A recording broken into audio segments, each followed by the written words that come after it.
Okay. अस्सलाम वालेकुम दोस्तों उम्मीद करना खैरियत नाल सो ठीक वधे सो फिट वधे सो दोस्तों आज तक दिखाने वाले हूँ कराची का इलाका अजीजाबाद की तो बड़ी खूबसूरती दिखने पे तो आज का विलाग शुरू करने तो पहले साकू लाइक कर गिनो सब्सक्राइब कर गिनो और अपने दोस्तों को भी शेयर कर वीडियो दे विच वॉइस होनी ना थोड़ा जा शोर होने की वजह है एक तो सारे कने माइक कहनी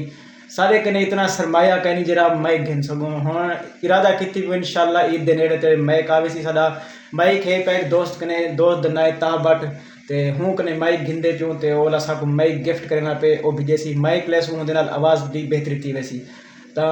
इग्नोर किया करो पिछू जेरा भी शोर अंदर आवे को थोड़ा जाली फिलहाल इग्नोर किया करो इंशाल्लाह जो माइक आवे सी बात चसा हुसैन बात आवाज़ फर्क पोसी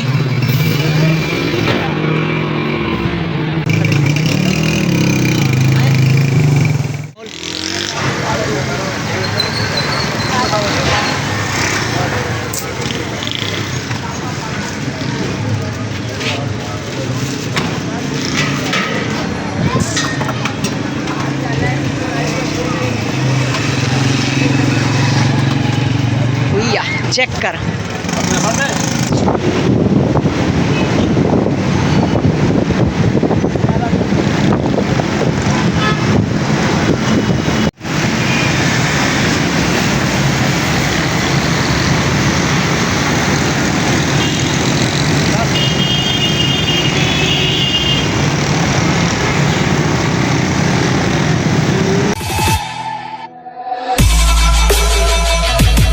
Okay.